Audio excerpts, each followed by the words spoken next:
오늘 우리에게 주신 하나님의 말씀은 신약성서 요한복음 16장 1절에서 15절까지 말씀입니다. 저와 여러분이 한 절씩 교독하고 마지막 절은 함께 읽도록 하겠습니다. 내가 이것을 너희에게 이름은 너희로 실족하지 않게 하려 함이니 사람들이 너희를 출교할 뿐 아니라 때가 이르면 무릇 너희를 죽이는 자가 생각하기를 이것이 하나님을 섬기는 일이라 하리라. 그들이 이런 일을 할 것은 아버지와 나를 알지 못함이라. 오직 너희에게 이 말을 한 것은 너희로 그 때를 당하면 내가 너희에게 말한 이것을 기억나게 하려 함이요 처음부터 이 말을 하지 아니한 것은 내가 너희와 함께 있었음이라. 지금 내가 나를 보내신 이에게로 가는데 너희 중에서 나더러 어디로 가는지 묻는 자가 없고 도리어 내가 이 말을 함으로 너희 마음에 근심이 가득하였도다. 그러나 내가 너희에게 실상을 말하노니 내가 떠나가는 것이 너희에게 유익이라. 내가 떠나가지 아니하면 보혜사가 너희에게로 오시지 아니할 것이요 가면 내가 그를 너희에게 보내리니 그가 와서 죄에 대하여 의에 대하여 심판에 대하여 세상을 책망하시리라. 죄에 대하여라 함은 그들이 나를 믿지 아니하며 의에 대하여라 함은 내가 아버지께로 가니 너희가 다시 나를 보지 못하며 심판에 대하여라 함은 이 세상 임금이 심판을 받았음이라. 내가 아직도 너희에게 이를 것이 많으나 지금은 너희가 감당하지 못하리라. 그러나 진리의 성령이 오시면 그가 너희를 모든 진리 가운데로 인도하시리니 그가 스스로 말하지 않고 오직 들은 것을 말하며 장래 일을 너희에게 알리시리라. 그가 내 영광을 나타내리니 내 것을 가지고 너희에게 알리시겠습니다.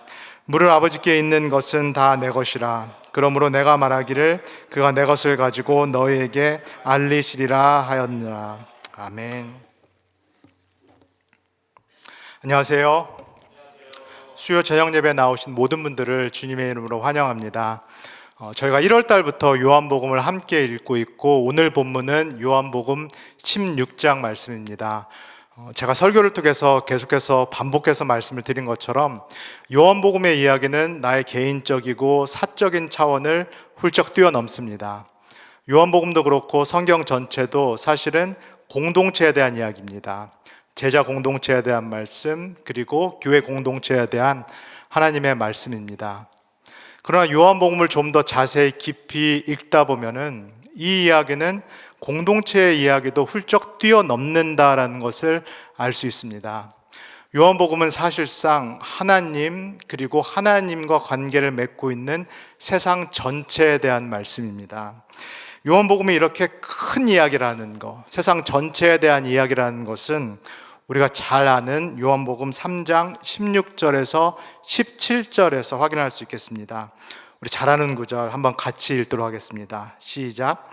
하나님이 이 세상을 이처럼 사랑하사 독생자를 주셨으니 이는 그를 믿는 자마다 멸망하지 않고 영생을 얻게 하려 하심이라.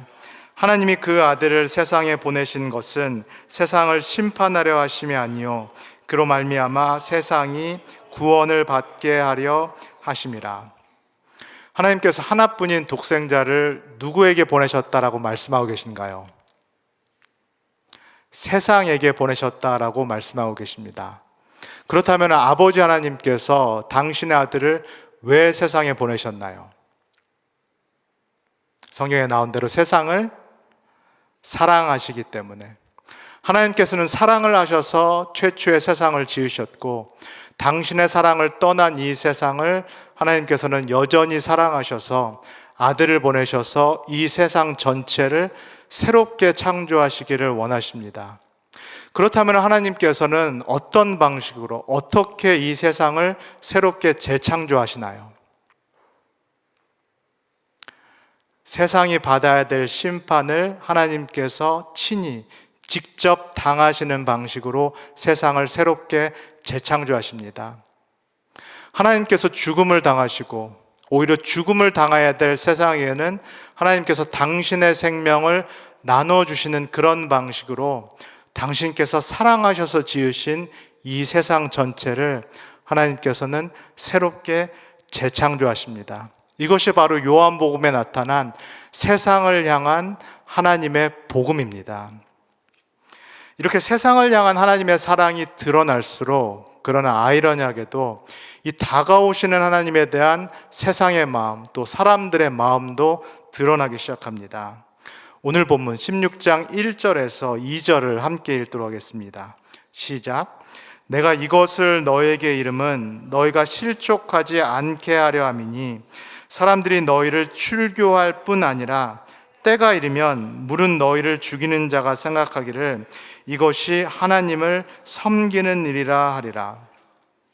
요한복음 16장 1절 2절에서 나오는 그때는, 이른다라는 그때는 구체적으로 어떤 때인가요? 예수님께서 십자가에서 죽으실 그때입니다. 하나님의 관점에서 보면은 예수님께서 십자가에서 죽으시는 그때는 아버지 하나님 그리고 아들 하나님의 세상에 대한 사랑이 절정을 이루는 그때입니다. 아버지 하나님의 아들을 보내신 그 이유, 그리고 아들도 순종해서 이 땅에 오신 그 사랑의 이유가 절정을 이루는 그때, 사랑이 완성이 되는 그때가 바로 이때입니다. 그러나 이때에 대한, 정확히 이때에 대한 사람들의 관점은 정반대입니다. 함께 읽은 대로 2절에 이렇게 나와 있습니다.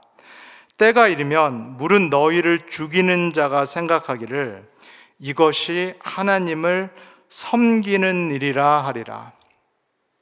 참 아이러니한 그런 말씀인데요. 예수님을 처형하고 그리고 예수님을 따르는 이 제자들도 십자가에서 처형하고자 하는 이 사람들의 관점에 따르면은 지금 예수님을 십자가에서 죽이는 이 일이 누구를 위하는 일이다? 누구를 섬기는 일이다? 바로 자신들이 알고 있는 하나님을 위하는 길이다. 하나님이 기뻐하시는 일이다. 하나님을 섬기는 일이다 라고 이야기를 하고 있습니다. 이 사람들이 도대체 왜, 그리고 무엇에 근거해서 예수님을 죽이는 일, 그리고 예수님을 따르는 사람을 죽이는 일도 하나님을 섬기는 일이고 하나님이 기뻐하시는 일이다 라고 말할 수 있을까요? 무엇에 근거해서 이렇게 말할 수 있을까요? 하나님의 말씀인 율법에 근거해서 그렇다라고 말을 하고 있습니다. 이 사람들의 눈으로 본 예수님, 율법을 어기신 것이 맞나요? 아닌가요? 예수님이 이 땅에 오셔서 율법을 어기셨나요? 아니면 그렇지 않으셨나요? 율법을 어기신 것이 이 사람들의 눈에서 보면은 맞습니다. 예수님은 율법을 어기시고 특별히 안식일 규정을 어기시고 38년 된 병자를 일으키셨고 나면서부터 눈먼 사람을 안식일에 일으키셨습니다. 예수님은 율법을 어기시고 유대인이 아니라 이방인 왕의 신하의 아들을 고치셨습니다. 예수님은 율법을 어기시고 사마리아 여인과 만나서 대화를 나누셨고 심지어는 사마리아 마을까지 들어가셨습니다. 예수님은 율법을 어기시고 간음하다가 붙잡혀온 한 여인을 마치 하나님처럼 죄를 사해 준다, 용서하신다라는 그런 선언을 하셨습니다. 예수님은 안식일 규정, 이 율법만 어기신 것이 아니라 이 유대교 율법에서 하나님의 말씀에서 금하고 있는 사람을 하나님과 동일시하는 신성모독죄를 범하셨습니다. 10계명의 제1계명이 금하고 있는 우상숭배의 죄를 범했기 때문에 지금 이 사람들은 예수님을 죽이는 것, 예수님을 십자가에 처형하는 것, 그리고 예수님을 따르는 이 제자들을 처형하는 것이 누구의 뜻이다? 율법에 따른 하나님의 뜻이다라고 분명히 확신하고 있습니다. 이 신성모독죄를 범한 예수님을 십자가에서 죽이는 것이 하나님이 기뻐하시고 하나님을 섬기는 일이다라는 확신 가운데 지금 이 일을 하고 있는 것입니다. 이렇게 하나님의 말씀인 율법에 근거하여서 자기 확신에 따라서 이 예수님을 처형하고 또 예수님을 따르는 제자들을 처형하는 이 사람들을 향해서 예수님께서 3절에서 이렇게 말씀합니다. 제가 읽겠습니다. 그들이 이런 일을 한 것은 아버지와 나를 알지 못함이라. 그들이 지금 이런 일을 하고 있는 것은 아버지와 나, 지금 누구를 모른다는 말씀인가요? 하나님을 모른다라는 말씀입니다. 예수님의 참 아이러니한 그런 말씀인데요. 이 유대인들은 분명히 율법에 근거하여서 지금 하고 있는 일들이 하나님이 기뻐하시는 일이요, 신성 모독을 범한 이 사람을 처형하는 하나님을 섬기는 일이라고 확신을 하고 있습니다. 그러나 예수님께서는 이들에게 말씀하십니다. 그들이 이런 일을 한 것은 아버지와 나를 사실 모르기 때문이다. 무슨 말씀인가요? 율법과 규범과 명령을 통해서 나타나는 하나님이 하나님의 전부가 아니라는 말씀입니다. 율법의 복과 저주를 통해서 나타나는 하나님이 우리가 알 수 있는 하나님의 전부가 아니라는 말씀입니다. 오히려 모세를 통해서 주신 하나님의 율법은 예수 그리스도를 손가락처럼 가리키는 증언자의 역할을 한다는 말씀입니다. 율법의 목적이요, 마침이요, 완성이 되신 그리스도께서 이미 오셨음에도 불구하고 여전히 율법을 통하여서 하나님을 알고자 하는 것은 하나님의 진면목을 모른다라는 말씀입니다. 하나님의 참된 속마음을 모른다라는 예수님의 말씀입니다. 이어서 예수님께서 이렇게 말씀하십니다. 우리 7절과 8절을 함께 읽도록 하겠습니다. 시작. 그러나 내가 너희에게 실상을 말하노니 내가 떠나가는 것이 너희에게 유익이라. 내가 떠나가지 아니하면 보혜사가 너희에게로 오시지 아니할 것이요, 가면 내가 그를 너희에게로 보내리니 그가 와서 죄에 대하여 의에 대하여 심판에 대하여 책망하시리라. 예수께서 십자가에서 죽음을 당하시고, 그러나 죽음을 이기시고 부활하시고 승천하신 후에 보혜사 성령께서 이 땅에 오신다는 약속입니다. 진리의 영이신 보혜사 성령이 오신다면은 지금 이 사람들이 한 일, 예수님을 십자가에서 죽이고 예수님을 따르는 제자들을 죽인 이 일이 하나님이 기뻐하시는 일이 아니었고 하나님을 섬기는 일이 아니었음을 밝히 보이신다라고 말씀합니다.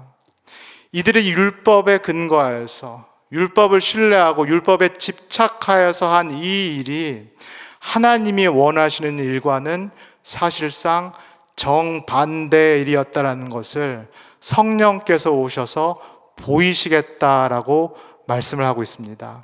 이 일이 하나님이 원하시는 일이는커녕 오히려 죄라는 것을 진리의 영이신 보혜사 성령께서 밝히 드러내실 거라고 말씀합니다. 1세기 유대인들의 이 율법에 대한 잘못된 이해, 이 잘못된 신뢰, 그리고 이 지나친 집착의 근본 원인, 근본 이유는 무엇일까요? 9절에서 예수님께서 이렇게 말씀합니다. 9절 한번 같이 읽겠습니다. 시작.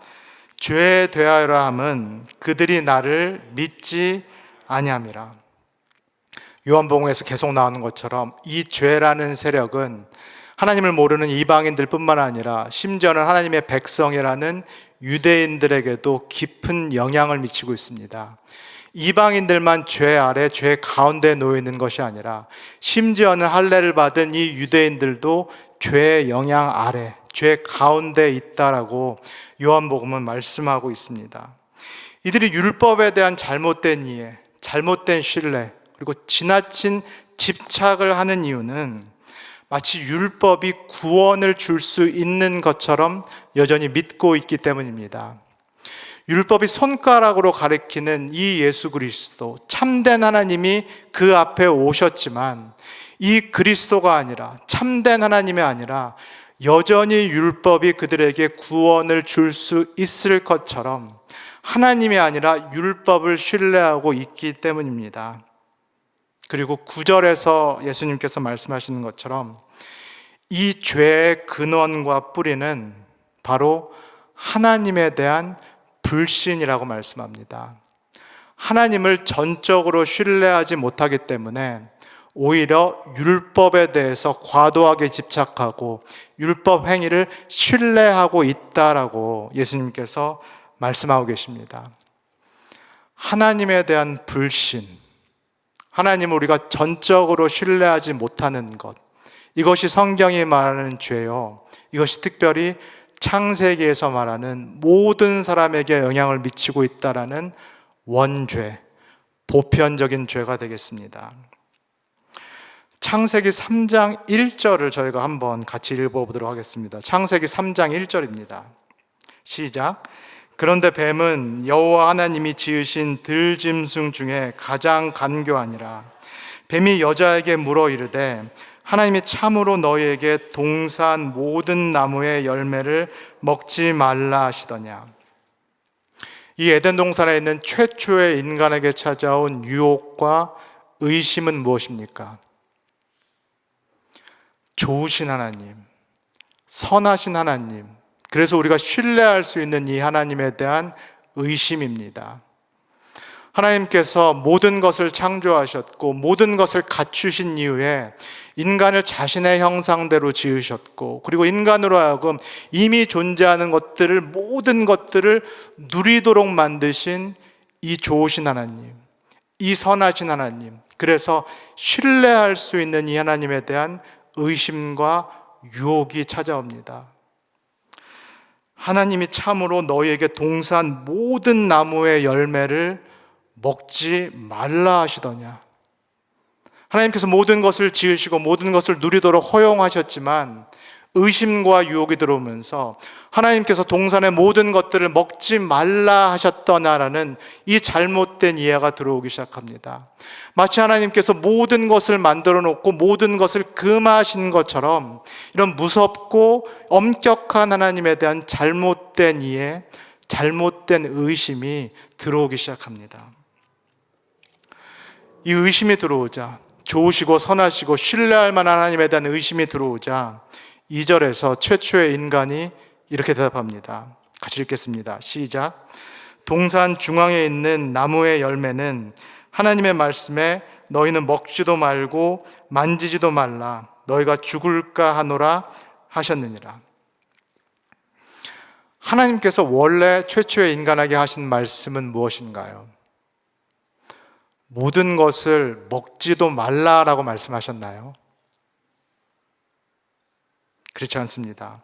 하나님께서는 모든 것을 지으시고 모든 것을 먹어도 좋다, 모든 것을 누려도 좋다라는 무조건적인 허용을 하셨습니다. 금지는 딱 한 가지입니다. 모든 것을 먹고 마시고 누리고 즐거워해도 좋지만은 선악을 알게 하는 이 열매 딱 하나만큼은 먹지 말라. 선악을 알게 하는 이 열매를 먹을 시에는 너와 나의 이 사랑의 관계, 이 영원한 관계가 끊어지고 만다. 이 영원한 관계가 끊어지면 너가 생명의 근원에서 떨어져 나가기 때문에 너는 결과적으로 죽을 수밖에 없다라는 말씀이었습니다. 하나님께서 인간을 심판하시거나 하나님께서 인간을 직접 죽이시는 것이 아니라 선악과를 따 먹음으로써 인간이 영생의 관계를 끊고 나가면은 이 생명의 근원에서 떨어져 나가기 때문에 그 결과로 인해서 인간이 죽을 것이다 라는 그런 말씀이었습니다. 그러나 하나님에 대한 의심이 들어오자 이 말씀이 어떻게 왜곡되기 시작하나요? 하나님께서 마치 모든 열매를 금하신 것처럼, 그리고 특별히 선악과는 먹지 말라는 것은커녕 보지도 말라, 만지지도 말라라고 명령하신 것처럼 하나님의 말씀, 그리고 하나님의 상이 왜곡되기 시작합니다. 그래서 먹고 이것을 만지면은 하나님께서 이 인간을 직접 심판하시고 이 인간을 직접 죽이실 것 같은, 이렇게 무섭고 엄격하고 두려운 하나님의 상으로 변질이 되기 시작합니다. 하나님에 대한 이 깊은 의심과 깊은 불신이 들어오기 시작하는 인간에게 결국은 결정적인 유혹과 의심이 들어옵니다. 제가 4절 5절을 읽겠습니다. 뱀이 여자에게 이르되 너희가 결코 죽지 아니하리라. 너희가 그것을 먹는 날에는 너희 눈이 밝아져 하나님과 같이 되어 선악을 알 줄 하나님이 아심이니라. 결정적인 유혹은 무엇인가요? 이 하나님에 대한 신뢰를 잃어버리게 만드는 결정적인 의심은 무엇인가요? 하나님께서 인간으로 하여금 선악과를 먹지 못하시게 하는 이유는 하나님이 인간과 같이 되기를 처음부터, 인간이 하나님과 같이 되기를 처음부터 원하지 않으셨기 때문이라는 것입니다. 분명히 하나님께서는 인간을 당신의 형상으로 지으셨고, 그래서 당신과 영적인 교제를 할 수 있는 존귀하고 존엄한, 이 세상에서 유일무이한 그런 존재로 지으셨건만, 지금 유혹은 하나님께서 그럴 의도가 없으셨다라는 것입니다. 하나님은 인간을 그렇게 고귀하고 존엄하게 지은 것이 아니라, 사실 하나님은 인간을 자신의 밑에 두고 자유를 빼앗고 기쁨을 누리지 못하게 하고 만족을 누리지 못하게 하는 그런 종을 삼고자 했다라는 유혹입니다. 하나님께서는 인간을 처음부터 노예로 부르시기 위해서 그렇게 부리시고, 인간을 마치 대상처럼 하나님을 위해서 사용할 존재로 만들었다라는 그런 하나님의 의도와는 정반대의 의심, 정반대의 유혹이 인간에게 들어오기 시작합니다.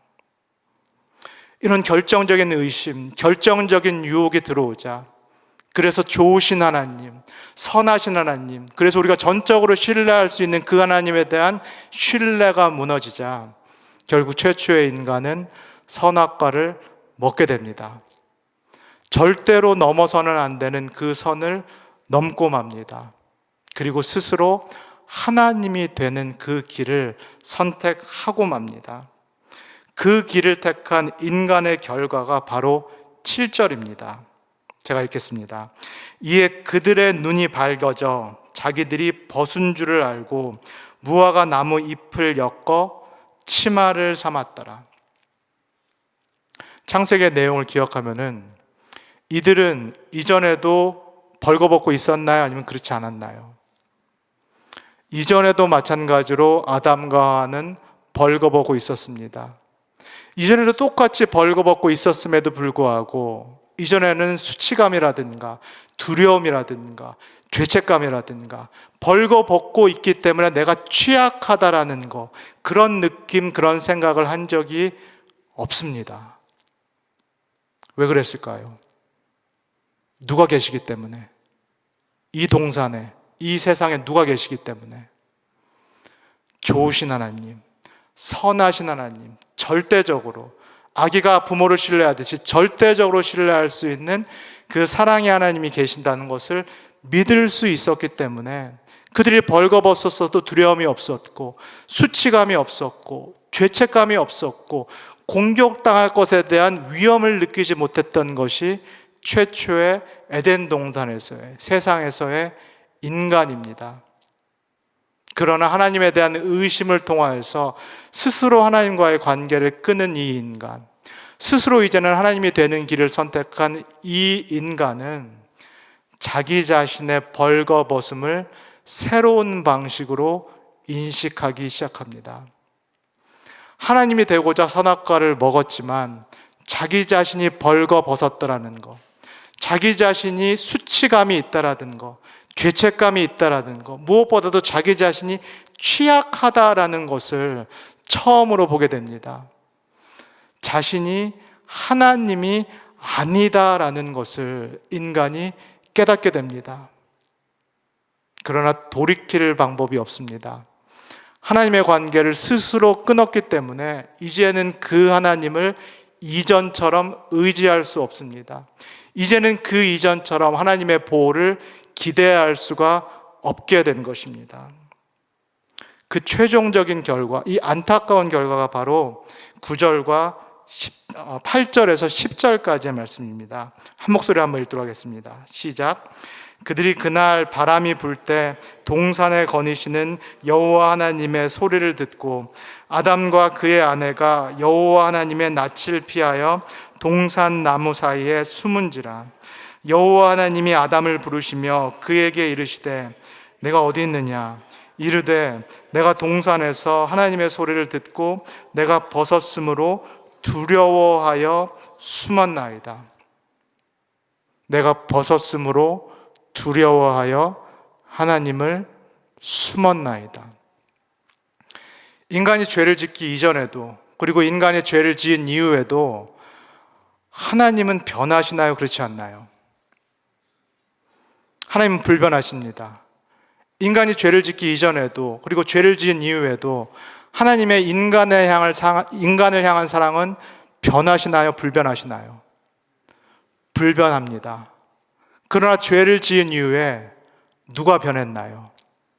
누가 바뀌었나요? 인간이 바뀌었습니다. 우리가 바뀌었습니다.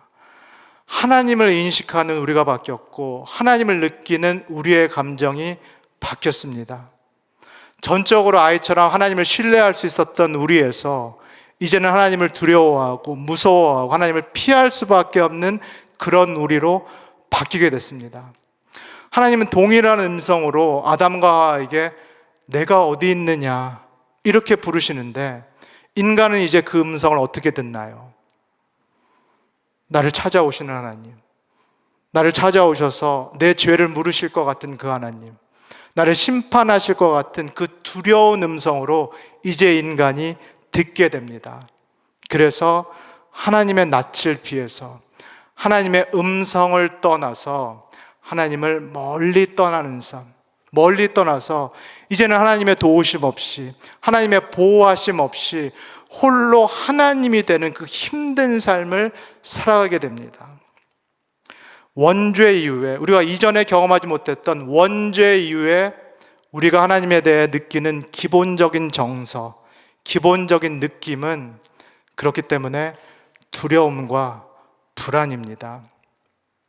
우리가 원죄 이전에 하나님을 절대적으로 신뢰했고 절대적으로 사랑할 수 있었다면 여전히 우리 가운데 영향을 미치고 있는 원죄 아래에 있다는 것은 우리가 하나님에 대해서 기본적으로 느끼는 정서, 기본적인 느낌은 불안감과 두려움이라는 것입니다.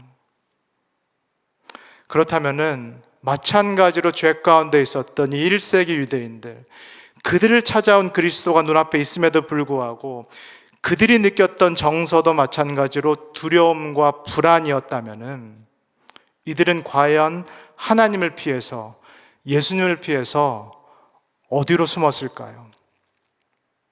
하나님의 음성, 하나님의 낯을 피해서 이 1세기의 유대인들, 유대 지도자들은 어디로 숨었을까요? 다름 아닌 율법주의로 숨었습니다. 1세기 유대인들도 그렇고 사람들도 그렇고 때로는 우리들도 그렇고 사실상 이 율법주의라는 틀 안에서 우리는 더 안전함, 더 편안함을 느끼게 됩니다. 왜 그럴까요? 참 아이러니한 일인데요. 우리는 율법주의라는 틀 안에서 하나님을 대할 때 왜 더 안전하고 더 편안하다라는 느낌까지 갖게 될까요? 이 율법주의라는 틀 안에서는 하나님께서 예측 가능하다라고 생각하기 때문입니다.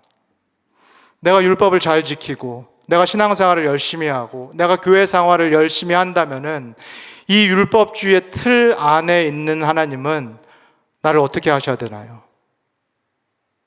나를 사랑하셔야 되고 나를 축복하셔야 되는 그런 하나님이 됩니다. 율법주의 밖에 있는 하나님은 더 무섭고 더 두려운 하나님일지 모르겠지만은 이 율법주의라는 틀 안에 있는 하나님은 내가 하는 행위에 따라서 나의 신앙생활에 따라서 매여 있는 하나님처럼 느끼게 됩니다. 내가 하는 것에 따라서 반응하시는 하나님, 나의 행위에 따라서 응답하시고 보응하시는 하나님처럼 느껴지면서 오히려 이 율법주의 틀 안에서 우리가 더 편안하고 더 안락하다라는 그런 느낌마저 갖게 됩니다. 더 무서운 것은 이 율법주의의 틀 안에서는 누가 주체입니까? 누가 칼자루를 쥐고 있습니까? 하나님이 복 주시고 하나님이 처벌하시는 것 같지만 사실상 이 율법주의라는 프레임 안에서는 누가 칼자루를 쥐고 있나요? 내가 쥐고 있습니다. 내가 율법을 잘 지키고 내가 신앙생활을 열심히 하고 내가 교회 생활을 열심히 하면 이에 따라서 하나님도 이 틀 안에서 나에게 반드시 복을 주셔야 되고 나에게 반드시 상을 주셔야 됩니다. 이 율법주의 틀 안을 우리가 계속 머무는 이유, 이 율법주의라는 틀 안을 쉽게 떠나지 못하는 이유는 이 틀 안에서는 내가 주체이고 심지어는 하나님께서 객체가 되시기 때문입니다. 사랑하는 성도 여러분, 이 율법주의라는 틀 안에 견고하게 자리 잡고 있었던 1세기 유대인들, 특별히 1세기 이 유대인 지도자들이 자신들에게 다가온 이 예수님, 있는 그대로의 하나님을 결국은 십자가에서 처형할 수밖에 없었다라는 그 이유가 이해가 되시는지요? 그것은 이들이 하나님 대신에 속마음으로 신뢰하고 있었던 이 율법주의라는 그들의 안전망, 이 율법주의라는 그들의 세상, 이 율법주의라는 그들의 우상을 참 하나님이신 예수 그리스도께서 부수고 깨뜨리시고 내려오셨기 때문입니다. 예수님을 통해서 드러나는 이 하나님은 1세기 유대교가 갖고 있었던 율법주의라는 틀로서는 결코 받아들일 수 없는 그런 무조건적인 사랑이 하나님이셨기 때문입니다. 예수님께서는 율법주의가 기반하고 있는 인과응보라는 그 틀을 깨고 사람들을 율법과 상관없이, 심지어는 율법과 무관하게 무조건적으로 사랑하셨고 심지어 무차별적으로 사랑하셨기 때문입니다. 이 율법주의라는 자신들의 견고한 성, 자신이 여기서 주체로서 활동하고 안전을 느끼는 이 율법주의라는 틀과 우상을 깨고 들어오는 이 예수님을 결국 1세기 유대교는, 1세기 유대인들은 처형하고 맙니다. 그리고 다시 그들은 다시 율법주의라는 그들만의 세상으로, 그들의 안전망으로, 그들만의 우상으로 되돌아가고 맙니다. 사랑하는 성도 여러분, 우리 신앙생활의 최대 적, 최대 장애물은 무엇일까요? 신앙적인 나태함일까요? 율법 경시주의일까요? 방종주의일까요? 행위 없는 믿음일까요? 아니면 값싼 은혜일까요? 이 모든 것들도 다 위험한 요소를 갖고 있지만은 우리 신앙생활의 최대의 적, 가장 위험한 것도 마찬가지로 율법주의입니다. 율법주의는 무조건적인 사랑의 하나님을 조건적인 하나님, 조건부 사랑의 하나님으로 왜곡시킵니다. 율법주의는 주권을 갖고 계시고 자유롭게 모든 사람들을 사랑할 수 있는 이 하나님을 인과응보의 메인 하나님으로 바꾸게 됩니다. 율법주의는 내가 만든 이 율법주의라는 틀 안에서 심지어는 하나님마저도 내 행위에 매여 있는, 나의 신앙 행위에 매여 있는 그런 부자연스러운 하나님으로 만들어버리고 맙니다. 그리고 율법주의는 원죄 이후에 우리가 기본적으로 갖고 있는 이 하나님에 대한 두려움, 그리고 하나님에 대한 불안을 자양분으로 삼습니다. 이 두려움과 불안을 자양분으로 삼고 있는 이 율법주의는 결국 나의 신앙을 신앙적 완벽주의로 이끕니다. 그리고 신앙적인 완벽주의는 나의 신앙을 바리새적인 공로주의, 그리고 자기의 의를 쌓아가는, 그래서 자기의 의로움으로 결국은 다른 사람과 나를 비교하게 만드는, 그래서 나로 하여금 도덕적으로, 윤리적으로, 상대적으로 다른 사람보다 우월하다라는 그런 영적인 우월감을 맛보게 합니다. 그러나 이러한 율법주의는 결국은 신앙적 강박주의로 우리를 이끌게 됩니다. 신앙생활을 하는 것 자체가 결국은 무거운 짐이요, 의무요, 결국 하나님께 하는 종교 생활로 만들어버리고 맙니다. 왜 그럴까요? 율법주의의 귀결은 왜 그럴까요?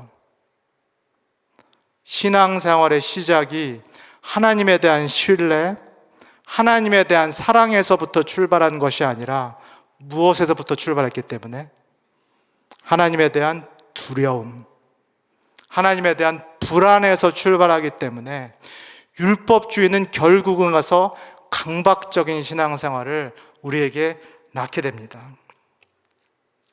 사랑하는 성도 여러분, 그러나 제가 요한복음 설교를 통해서 지속적으로 계속해서 반복해서 드리는 것처럼 하나님은 율법이 아니라 사랑인 줄 믿습니다. 예수 그리스도에서 부활하시고 승천하셔서 우리에게 보내주시는 진리의 영, 보혜사 영은 우리를 자유케 하시는 하나님의 영이신 줄 믿습니다. 우리가 스스로 만들어 놓은, 하나님께서 우리에게 부여하신 것이 아니라 우리가 스스로 올가매고 있는 이 율법주의, 완벽주의, 공로주의, 이 강박적인 신앙주의에서 이 진리의 영은 우리를 자유케 하시는 하나님의 영인 줄 믿습니다. 스스로 만든 율법주의적인 하나님, 완벽주의적인 하나님, 그리고 강박주의적인 이 무서운 하나님, 이 심판하시는 우리가 만들어 놓은 이 하나님의 상으로부터 진리의 성령께서 오셔서 우리를 자유케 하시리라 믿습니다. 무엇보다도 예수께서 보내시는 이 진리의 성령은 다름 아닌 예수 그리스도를 우리에게 가져다 주시는 하나님이십니다. 그리고 이 땅에, 세상에 내려오신 이 예수 그리스도께서는 우리를 위하여서 자신의 생명을 내어주시는, 참으로 좋으시고 참으로 선하시고 그래서 참으로 신뢰할 수 있는 참 좋은 목자 되심을 믿습니다.